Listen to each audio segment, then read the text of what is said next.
వెంకటేశాయ. ఏడుకొండలవాడ వెంకటరమణ గోవింద గోవింద. శ్రీ శ్రీనివాస శ్రీ వెంకటేశ గోవింద గోవింద.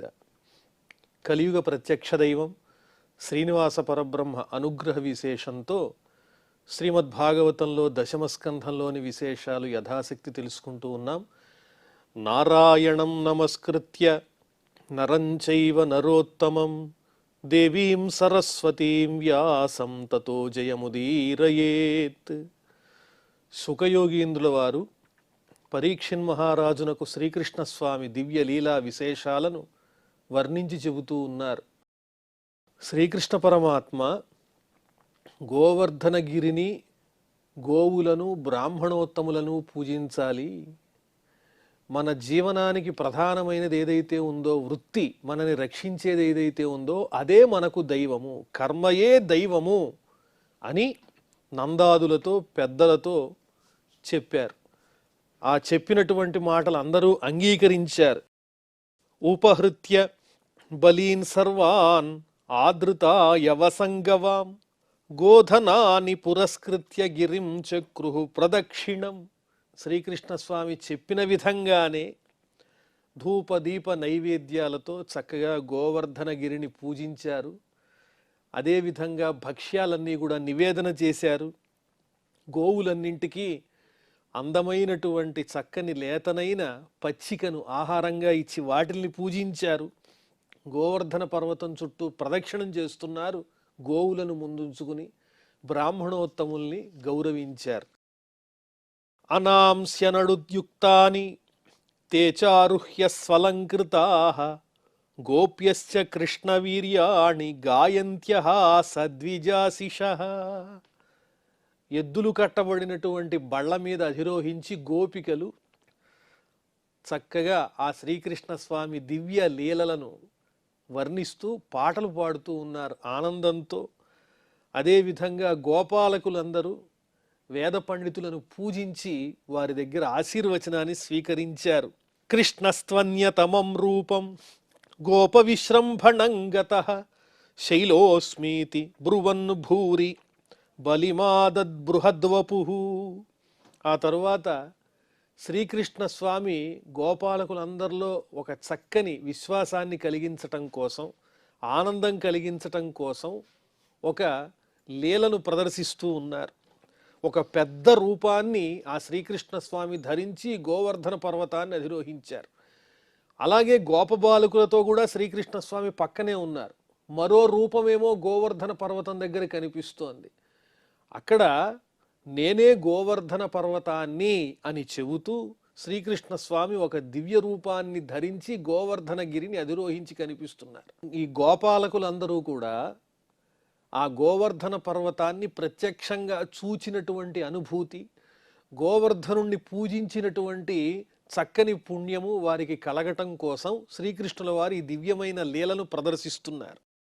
కృష్ణస్త్వన్యతమం రూపం గోప విశ్రంభణం గతః. ఆ గోపాలకులందరికీ నమ్మకాన్ని కలిగిస్తూ ఆ గోవర్ధనగిరి ఒక మానవ రూపాన్ని ధరిస్తే ఏ విధంగా ఉంటుందో, అద్భుతమైన దివ్య రూపాన్ని ధరిస్తే ఎలా ఉంటుందో అంత దివ్యమైన ఒక పెద్ద రూపాన్ని ధరించి గోపాలకులకు ఓ గోవర్ధనగిరిగా దర్శనమిస్తున్నారు. అలాగే గోపబాలకులతో మళ్ళీ కృష్ణుడు కూడా సంచరిస్తూ ఉన్నాడు.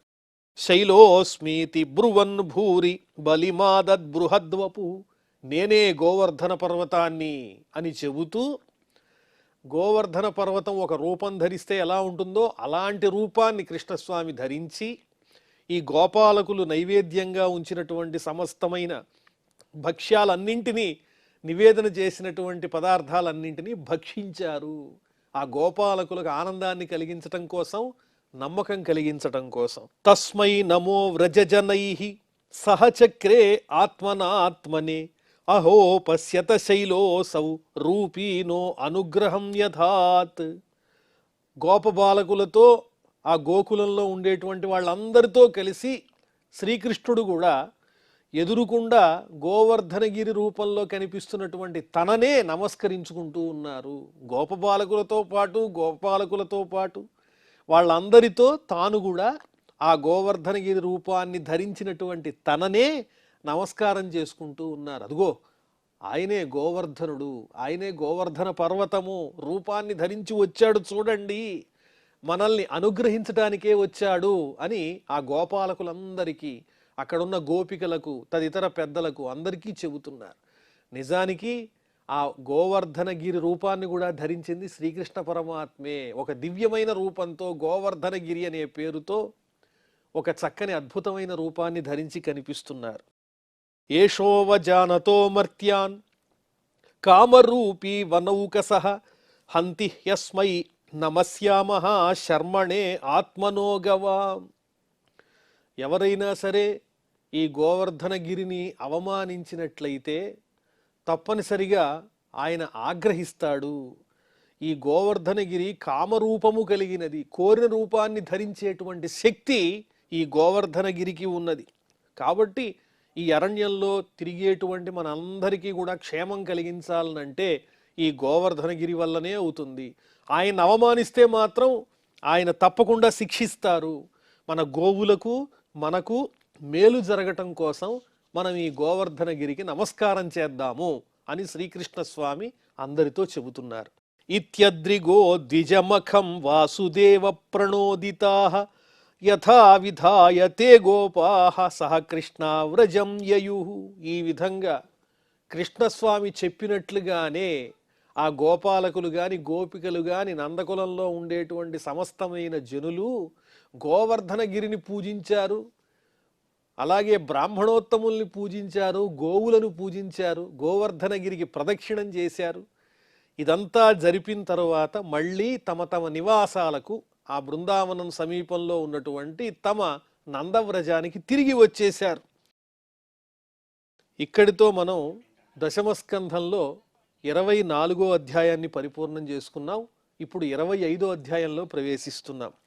ఇంద్రస్తదాత్మనః పూజాం విజ్ఞాయ విహతాం నృప గోపేభ్యః కృష్ణనాథేభ్యో నందాదిభ్యః చుకోపసః. వీళ్ళు ఎప్పుడైతే కృష్ణుని మాట ప్రకారం నందవ్రజంలో వాళ్ళందరూ గోవర్ధనగిరికి పూజ చేశారు, అది చూచినటువంటి ఇంద్రుడికి కోపం వచ్చింది. నాకు చెయ్యాల్సినటువంటి యాగాన్ని, పరంపరగా జరిపిస్తూ వస్తున్నటువంటి నా యాగాన్ని జరిపించకుండా, నాకు పూజ చేయకుండా ఒక పిల్లవాడు చెప్పాడని చెప్పి వీళ్ళంతా గోవర్ధనగిరిని పూజిస్తారా, గోవుల్ని పూజిస్తారా? గోపేభ్యః కృష్ణనాథేభ్యో నందాదిభ్యః చుకోపసః. కాబట్టి కృష్ణుని మాట విన్నటువంటి గోపాలకుల మీద, వాళ్ళు ఎటువంటి వాళ్ళు? గోపాలకులు కృష్ణుడే తమకు నాథునిగా కలిగినటువంటి వారు. అలాంటి గోపాలకుల మీద, నందాదుల మీద కోపం కలిగి ఉన్నాడు దేవేంద్రుడు. వీళ్ళందరినీ శిక్షించాలని సంకల్పం చేసుకున్నాడు. గణం సాంవర్తకం నామ మేఘానాం చాంతకారిణాం ఇంద్రః ప్రాచోదయత్ క్రుద్ధో వాక్యం చాహేశమాన్యుత. వెంటనే వాళ్ళని శిక్షించటం కోసం సాంవర్తకములు అనే పేరు కలిగిన మేఘాల్ని ఆజ్ఞాపించాడు. మేఘాలు ఇంద్రుడి చేతిలోనేగా ఉండేది. సాంవర్తక మేఘములు అంటే అవి ప్రళయకాలంలో కనిపించేటువంటి మేఘాలు. ఎప్పుడైతే ఈ జగత్తంతా జలమయమవుతుందో ఆ సందర్భంలో కనిపించేటువంటి మేఘాలు, అవి వర్షిస్తే ఎలా ఉంటుందంటే ఏకధారగా పడుతూనే ఉంటుంది వర్షం.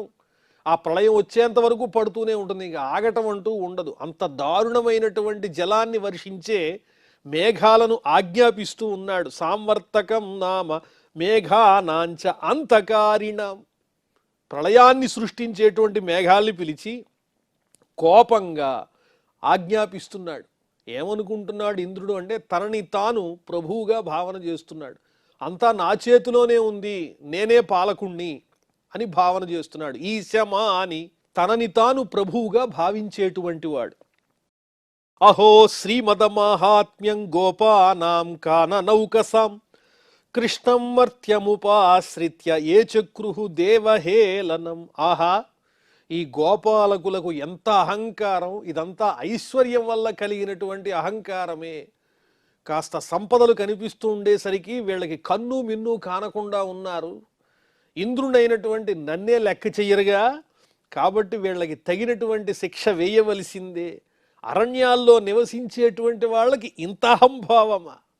మానవ మాతృడైనటువంటి కృష్ణుణ్ణి ఆశ్రయించి అతడు చెప్పిన ప్రకారం దేవతల్లే అవమానిస్తారా? నాలాంటి ఇంద్రుణ్ణి అవమానిస్తారా, హేళన చేస్తారా? ఇది దేవతలకు జరిగిన పరాభవం, దీనికి ప్రతీకారం నేను తీర్చుకుంటాను అని సంకల్పించుకున్నట్లుగా ఆ సాంవర్తక మేఘాల్ని పిలిచి ఆజ్ఞాపిస్తున్నాడు. యథా దృఢై కర్మమయై క్రతుభి నామనౌనిభై విద్యామాన్వీక్షికీం హిత్వా తితీర్షంతి భవార్ణవం. వీళ్ళు జ్ఞాన మార్గాన్ని విడిచిపెట్టారు, కర్మ మార్గాన్ని పట్టుకున్నారు. యజ్ఞయాగాదులు చేసినంత మాత్రమున వీళ్ళు ఉద్ధరింపబడతారా? ఆత్మజ్ఞానం కూడా కావాలి కదా. దృఢం కానటువంటి కర్మమయములైన యజ్ఞములతో వీళ్ళు భవసాగరాన్ని దాటాలనుకుంటున్నారు. ఆ యజ్ఞాలు, కర్మమయములైన యజ్ఞాలన్నీ ఒక నావలాంటివి, తెప్పలాంటివి. అలాంటి తెప్పనెక్కి దుస్తరమైనటువంటి పెద్ద సాగరం లాంటి ఈ సంసారాన్ని మొత్తం దాటేద్దామని వీళ్ళు ప్రయత్నిస్తున్నారు. వీళ్ళు జ్ఞానం లేనటువంటి వారు, ఆత్మజ్ఞానం లేనటువంటి వారు అని భావిస్తున్నాడు దేవేంద్రుడు. వాచాలం బాలిశం స్తబ్ధం అజ్ఞం పండితమానినం కృష్ణం మర్త్యముపాశ్రిత్య గోపామే చక్రురప్రియం. ఈ కృష్ణుడు చిన్నపిల్లవాడైనా ఎన్ని మాటలు నేర్చి ఎన్ని మాట్లాడుతున్నాడు. మాటలే చూపిస్తున్నాడు, అందరికీ అధికంగా మాట్లాడుతున్నాడు ఈ పిల్లవాడు. అదేవిధంగా ఇతడు జ్ఞానం లేనట్లుగా కనిపిస్తున్నాడు, గర్వం బాగా ఉంది, పండితుడు అనుకుంటున్నాడు. చూడటానికి వేలిడంత లేడు ఈ పిల్లవాడు. ఇన్ని పెద్ద పెద్ద మాటలు చెప్పి పరంపరగా వచ్చేటువంటి ఇంద్రయాగాన్నే ఆపేశాడంటే అబ్బా ఏమి శక్తి. కానీ ఇతడు మాటలు చెప్పేవాడే కానీ నిజమైన జ్ఞాని కాదు.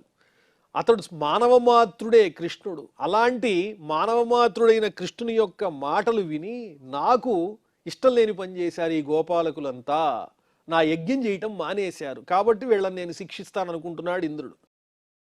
ఏషాం శ్రియావలిప్తానాం కృష్ణేనాధమాయితాత్మనాం ధునుత శ్రీమదస్తంభం పశోన్నయత సంశయం. ఓ సాంవర్తక మేఘాల్లారా, నేను చెప్పేది బాగా ఆలకించండి. ఈ గోపాలకులందరికీ కూడా ఐశ్వర్య మదం బాగా పట్టేసింది. కృష్ణుని చేత వీళ్ళు మాటలతో మాయ చేయబడ్డారు. అతను ఏం చెప్తే అదే చేయటం ప్రారంభిస్తూ ఉన్నారు వీళ్ళు. వీళ్లల్లో ఆత్మవిశ్వాసం కలగడానికి ప్రధాన కారణం ఎవరు అంటే శ్రీకృష్ణుడే. ఆ ఆత్మవిశ్వాసం ఎక్కువైపోయి నాకు చేయవలసిన యాగం చేయకుండా ఆపేశారు. కాబట్టి వీళ్ళకి శిక్ష పడాల్సిందే. మీరు విజృంభించండి ఓ మేఘాల్లారా, పశువులన్నింటినీ నాశనం చెయ్యండి, ఆ గోకులాన్నంతా ముంచేయండి వర్షధారలతో అని ఆజ్ఞాపిస్తున్నాడు. అహం చైరావతన్నాగం ఆరుహ్యాను వ్రజే వ్రజం మరుద్గణై మహావీర్యై నందగోష్ఠ జిఘాంసయ. మీరు మీ పని ప్రారంభించండి ఓ మేఘాల్లారా, నేను కూడా ఐరావతాన్ని అధిరోహించి మరుద్గణములతో పాటు బయలుదేరి వస్తాను. ఆ మరుద్గణాలు అంటే వాయువులు, అనేక రకములైనటువంటి వాయువుల్ని కూడా ప్రేరేపిస్తాను. ఆ మరుద్గణాలు కూడా పెద్ద పెద్దగా వీస్తూ ఉంటే గాలులు, ఆ గాలికి కూడా వీళ్ళు అతలాకుతలమైపోతారు ఈ గోపాలకులంతా. నందగోష్ఠ జిఘాంసయ, ఆ నందగోకులాన్నంతా కూడా నశింపజేస్తాను, నాశనం చేస్తాను. నేను కూడా మిమ్మల్ని అనుసరించే వస్తాను, పదండి మీ పని ప్రారంభించండి అని ఆ సాంవర్తక మేఘములను ఆజ్ఞాపిస్తూ ఉన్నాడు దేవేంద్రుడు. శ్రీ సుకౌవాచ ఇత్థం మఘవతా జ్ఞప్తా మేఘా నిర్ముక్త బంధనా నందగోకులమాసారై పీడయామాసు రోజస. ఈ విధంగా దేవేంద్రుడు ఆజ్ఞాపించేటప్పటికీ ఆ మేఘాలకి ఇంకా హద్దు లేదు. ఈ దేవేంద్రుడేగా మేఘాలని కట్టడి చేసేది, విడిచిపెట్టేది. ఇప్పుడు విడిచిపెట్టేశాడు, ఏమాత్రము హద్దులు లేవు, పరిధులు లేవు, మీ ఇష్టం అన్నాడు. ఇష్టం వచ్చినట్లు వర్షించండి అన్నాడు. దాంతో మేఘాలకు స్వేచ్ఛ వచ్చింది. అడ్డు అదుపు లేకుండా ఏకధారగా వర్షించటం ప్రారంభించినాయి ఆ మేఘాలు. నందగోకులం ఆసారై ఆసారై, ఆ మేఘం నుంచి భూమి దాకా ఒకటే ధార, పెద్ద పెద్ద ధారలతో ఆ వర్షం కురుస్తూ ఉన్నది. ఈ విధంగా తమ తేజస్సుతో ప్రతాపంతో మేఘాలు గోకులాన్నంతా పీడించడం ప్రారంభించాయి. విద్యోతమానా విద్యుద్భిః స్తనంతః స్తనయితృభిః తీవ్రైః మరుద్గణైర్నున్నాః వవృషు జలశర్కరా. ఒక పక్కేమో మెరుపులు మెరుస్తున్నాయి మేఘాల్లో తీవ్రంగా, ఇంకో పక్క పిడుగుల యొక్క ధ్వని దారుణంగా వినిపిస్తూ ఉన్నది. పెద్ద పెద్ద పిడుగులు పడుతున్నాయి, ఉరుములు పెద్ద శబ్దంతో ఉరుముతూ ఉన్నాయి, ఇంకో పక్క మెరుపులు మెరుస్తూ ఉన్నాయి, ఇంకో పక్క తీవ్రమైన గాలి మరుత్తులు వాయువులు బాగా వీస్తూ ఉన్నాయి. అంతేకాదు నీటి ధారలతో పాటు పెద్ద పెద్ద వడగళ్ళు కూడా పడుతున్నాయి, రాళ్లలాగా ఉన్నాయి ఆ వడగళ్ళు. స్థూణా స్థూల వర్షధార ముంచత్స్వభ్రేష్వభీక్ష్ణశ జలౌఘై ప్లావ్యమానా భూ నాదృశ్యత నతోన్నతం. ఈ విధంగా మేఘాలు ఏకధారగా పడుతూనే ఉన్నాయి. స్థూణా స్థూలా వర్షధారా ముంచత్సు. లావైనటువంటి ఆ వర్షధారలు ఎలా ఉన్నాయంటే స్తంభాల్లాగా ఉన్నాయని వర్ణిస్తున్నారు. స్తంభ పరిమాణంలో ఆ వర్షధారలు ఏకధారగా పడుతూ ఉండేటప్పటికీ ఈ భూమి అంతా ఆ నీటితో నిండిపోతూ ఉన్నది. ఎక్కడ ఎత్తుపల్లాలు ఉన్నాయో భూమి మీద ఏమీ కనిపించటం లేదు. అంతా జలమయం అయిపోయిన తర్వాత గోతులు ఎక్కడున్నాయో మెరకెక్కడుందో ఎలా తెలుస్తుంది? అంత దారుణంగా ఆ మేఘాలు వర్షిస్తూ ఉన్నాయి. అత్యాసారాతివాతేన పశవో జాతవేపనాః గోపా గోప్యశ్చ సీతార్తాః గోవిందం శరణం యయుః. అతి ఆసార అతివాతేన, ధారాపాతంగా మిక్కిలి కురుస్తున్నటువంటి ఆ వర్షం చేత గాలి చేత, పశవ జాతవేపనాః పశువులకు వణుకొచ్చేస్తోంది, గోవులకు. ఆ చలి తట్టుకోలేకపోతూ ఉన్నాయి. ఒక పక్క వర్షం, ఇంకో పక్క చలి. అదేవిధంగా గోపాలకులు, అక్కడున్న గోపికలు వీళ్ళంతా చలితో ఇబ్బంది పడుతూ గోవిందం శరణం యయుః, ఆ గోవిందుని దగ్గరకు వచ్చి శరణు కోరారు. ఓ కృష్ణ, నువ్వే మమ్మల్ని రక్షించాలి, ఈ వర్షం పడుతూనే ఉంది ఏకధారగా, మేము ఈ చలి తట్టుకోలేకపోతూ ఉన్నాము, మమ్మల్ని ఏ విధంగానైనా కరుణించి రక్షించు అని ఆ శ్రీకృష్ణ పరమాత్మను ప్రార్థిస్తున్నారు. శిరస్సుతాంశ్చ కాయేన ప్రచ్ఛాద్యాసార పీడితాః వేపమానాః భగవతః పాదమూలముపాయయుః. ఇంకా గోవులు తమ శిరస్సులను అదేవిధంగా దూడలను తమ దేహంలో దాచుకుంటూ తడవకుండా, అదేవిధంగా గోపాలకులు వీళ్ళందరూ కూడా కప్పుకుని ఆ వర్షం నుంచి రక్షించుకోవటం కోసం వణికిపోతూ శ్రీకృష్ణస్వామి యొక్క పాదముల దగ్గరకు వచ్చి చేరారు. నువ్వే మమ్మల్ని రక్షించాలి, నువ్వే మాకు దిక్కంటున్నారు. కృష్ణ కృష్ణ మహాభాగ త్వన్నాథం గోకులం ప్రభో త్రాతుమర్హసి దేవాన్నః కుపితాత్ భక్తవత్సల. ఓ కృష్ణ మహాత్మా, ఓ శ్రీకృష్ణ, మమ్మల్ని అందరినీ నువ్వే రక్షించాలి. ఈ గోకులమంతా నీవే నాథునిగా కలిగినది, నీవే మాకు రక్షకుడవు, ఇన్నాళ్ళు కాపాడుతూ వస్తున్నావు ప్రభో, నీవే మమ్మల్ని రక్షించాలి. కోపించినటువంటి ఈ దైవం నుంచి మమ్మల్ని రక్షించగలిగినటువంటి వాడవు నీ ఒక్కడవే శ్రీకృష్ణ అని ప్రార్థిస్తున్నారు. శిలావర్ష నిపాతేన హన్యమానమచేతనం నిరీక్ష్య భగవాన్ మేనే కుపితేంద్ర కృతం హరిహి. శిలలతో కూడిన, రాళ్లతో కూడినటువంటి వర్షం పడుతోంది. అది చూచేటప్పటికి శ్రీకృష్ణస్వామికి అర్థమైంది, ఇదంతా ఇంద్రుని కోపానికి నిదర్శనము. కోపంతో దేవేంద్రుడే ఈ పనంతా చేస్తూ ఉన్నాడు.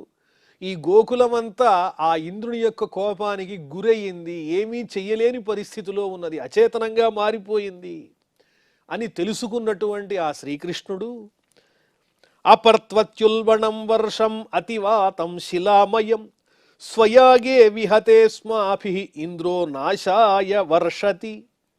ఇది వర్ష ఋతువు కూడా కాదు. వర్ష ఋతువులో కదా వర్షాలు పడాలి, మరి ఇంత దారుణంగానా? ఋతువుని అతిక్రమించి ఈ విధంగా దేవేంద్రుడు వర్షం కురిపిస్తున్నాడంటే ఇది కోపంతో చేసే పనే. ఈ వర్షం కూడా ఎలా ఉంది అంటే శిలలతో నిండి ఉన్నది, భయంకరంగా ఉన్నది, దారుణంగా ఉన్నది, గాళ్ళు తీవ్రంగా ఉన్నాయి. తన యొక్క యాగాన్ని జరిపించలేదు, ఇంద్రయాగం చెయ్యలేదు ఈ గోపాలకులు అని కోపించినటువంటి దేవేంద్రుడే నాశాయ వర్షతి. ఇదంతా గోకులాన్ని నాశనం చేయటానికి ఈ విధంగా మేఘాలను ఆజ్ఞాపించాడు వర్షించమని. తత్ర ప్రతినిధిం సమ్యక్ ఆత్మయోగేన సాధయే లోకేశమానినాం మౌఢ్యాత్ హరిష్యే శ్రీమదంతమః. ఓహో, నాతోనే ఈ విధంగా చెలగాటమాడతాడా ఈ దేవేంద్రుడు? ఆ ఇంద్రుడు చేసిన చర్యకు ప్రతిచర్య నేను చేస్తాను. నా మాయాబలంతో, నా సామర్థ్యంతో ఆ దేవేంద్రుణ్ణి లొంగతీస్తాను, వశపరుస్తాను, సాధిస్తాను, కార్యాన్ని సాధిస్తాను. లోకేశ మానినా మౌఢ్యాత్, నేనే ఈ లోకాలన్నీ పరిపాలించేవాణ్ణి అని భావన చేస్తున్నాడు ఆ దేవేంద్రుడు. అహంకారంతో మూర్ఖుడై ఉన్నాడు. అతనికి పట్టినటువంటి ఆ ధనమదాన్ని, అహంకారాన్ని, అజ్ఞానాన్ని, అజ్ఞానం అనే అంధకారాన్ని నా బలంతో, నా శక్తితో, నా మాయతో పోగొడతానిప్పుడు అని కృష్ణుడు సంకల్పం చేసుకున్నారు. నహి సద్భావయుక్తానాం సురాణామీశ విస్మయ మత్తోసతాం మానభంగ ప్రశమాయ ఉపకల్పతే. సత్వగుణంతో ఉన్నటువంటి దేవతలకు ఇలాంటి దారుణమైన పని చేయటం తగునా? వినాశనానికి, గోకులాన్నంతా నాశనం చేయటానికి సంకల్పిస్తాడా దేవేంద్రుడు? ఇది దేవతలకు ఉండాల్సినటువంటి లక్షణమేనా? తామే గొప్పవాళ్ళమని భావిస్తూ ఉన్నాడు ఆ దేవేంద్రుడు. సురాణామీశ విస్మయ, విపరీతమైన మదంతో ఉన్నాడు. కాబట్టి మదించినటువంటి వాళ్ళ యొక్క గర్వాన్ని అణచటం, మానభంగ, ఆ దేవేంద్రుని అహంకారాన్ని పోగొట్టడం అనేటువంటిది ఇప్పుడు చెయ్యాలి. అలా చెయ్యటం అనేది దేనికోసం అంటే ఆ అహంకారాన్ని పోగొట్టి ఆ అహంకారుల్ని కాపాడటం కోసమే, దేవేంద్రుని రక్షించటానికే, మదం నుంచి, అహంకారం నుంచి అతన్ని రక్షించటం కోసమే అతన్ని శిక్షించాలి, అతని గర్వాన్ని పోగొట్టాలి అని ఆ శ్రీకృష్ణ స్వామి సంకల్పం చేసుకున్నారు. తస్మాన్మచ్చరణం గోష్ఠం మన్నాథం మత్పరిగ్రహం గోపాయే స్వాత్మయోగేన సోయం మే వ్రత ఆహిత. అందువల్ల నేనే శరణుగా కలిగినటువంటిది ఈ గోకులం. నన్నే నాథునిగా కొలుస్తూ ఉన్నారు ఈ గోపాలకులంతా. వీళ్ళంతా నన్ను ఆశ్రయించున్నారు, నా కుటుంబంతో సమానం, వీళ్ళంతా నా కుటుంబం. కాబట్టి వీళ్ళని నా మాయతో, నా సామర్థ్యంతో గోపాయే రక్షిస్తాను, ఇదే నా వ్రతము, వాళ్ళని తప్పకుండా రక్షిస్తాను, ఇదిగో నా మాట అని ఆయన ప్రతిజ్ఞ చేసేశారు శ్రీకృష్ణ స్వామి. ఇత్యుక్త్వైకేన హస్తేన కృత్వా గోవర్ధనాచలం దధారలీలయా కృష్ణ ఛత్రాకమివ బాలక. ఈ విధంగా ఒకే ఒక చేత్తో అక్కడ ఉన్నటువంటి గోవర్ధన పర్వతాన్ని గబుక్కున అలా పైకెత్తి పట్టుకున్నారు. ఒక పిల్లవాడు తేలికగా ఒక గొడుగుని ఎత్తిన విధంగా ఆ గోవర్ధన గిరిని పైకెత్తి పట్టుకున్నారు. కిరియై ధర ఎత్తిన హరి కరి సరసిజము కుళమెత్తుగతి త్రిభువన శంకర కరుడై గోవర్ధనగిరి ఎత్తెన్ చక్కనొక్క కేలన్ లీలల్. ఆనాడు ఆదివరాహస్వామి రూపాన్ని ధరించి భూమిని ఏ విధంగా అయితే ఉద్ధరించాడో అదేవిధంగా ఈనాడు శ్రీకృష్ణ స్వామి ఒక మదించినటువంటి ఏనుగు పద్మాన్ని తన తొండంతో లీలగా పైకెత్తినట్లుగా ఒక చేతితో ఆ గోవర్ధనగిరిని అలా పైకెత్తి పట్టుకున్నారు. దధార లీలయా కృష్ణ గోవర్ధనాచలం. గోవులకు ఆధారమైనటువంటి, జీవనమైనటువంటి ఆ గోవర్ధన గిరిని లీలగా ఒక పిల్లవాడు గొడుగుని పైకెత్తి పట్టుకున్నట్లుగా అలా పట్టుకున్నారు. అథాహ భగవాన్ గోపాన్ హేంవతాత వ్రజౌకసః యథోపజోషం విశత గిరిగర్తం సగోధనాః. ఈ విధంగా ఆ పర్వతాన్ని ఎత్తిపట్టుకుని వారితో అంటున్నారు, ఆ గోపాలకులతో, గోపికలతో, మీరందరూ ఈ కొండ కిందకి రండి. హే అంబ, ఓ అమ్మా, తాత, నాయనలారా, మీరంతా ఇలా రండి. ఈ నందవ్రజంలో నివసించినటువంటి ఓ గోపాలకులారా, మీరంతా ఇలా రండి. యథోపజోషం విశత, మీకే విధమైన అపాయము లేదు, మీ విశ్రాంతికి ఇక్కడ బాగుంటుంది. గిరిగర్తం సగోధనాః విశత, ఈ పర్వతం క్రిందున్నటువంటి భాగంలో మీరందరూ ప్రవేశించండి. గోవులతో పాటు మీ సమస్తమైనటువంటి సామగ్రితో పాటు అందరిక్కడికి రండి, మీకు ఏ విధమైన అపాయము లేదు అని శ్రీకృష్ణ స్వామి అందరినీ ఆహ్వానిస్తున్నారు. నత్రాస ఇహవః కార్యో మధ్యస్థాద్రి నిపాతనే వాతవర్ష భయేనాలం తత్రాణం విహితం హివః. మీరు భయపడాల్సిన అవసరమే లేదు. త్రాసః ఇహ వహ న కార్యః, మీరు ఎట్టి పరిస్థితుల్లోనూ భయపడనవసరం లేదు.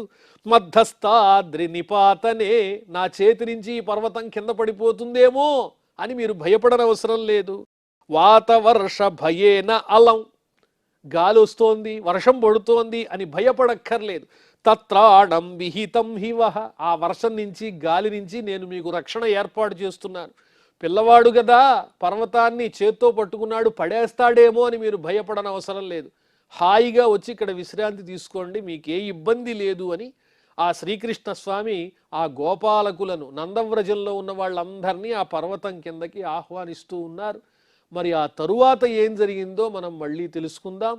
ప్రస్తుతం క్షమా ప్రార్థనాదులతో ఈ కార్యక్రమాన్ని పరిసమాప్తం చేసుకుందాం. అథ క్షమా ప్రార్థన. యదక్షరపదభ్రష్టం మాత్రాహీనంచ యద్భవేత్ తత్సర్వం క్షమ్యతాం దేవ నారాయణ నమోస్తుతే. శ్రియఃకాంతాయ కళ్యాణ నిధయే నిధయేర్థినాం శ్రీవేంకట నివాసాయ శ్రీనివాసాయ మంగళం.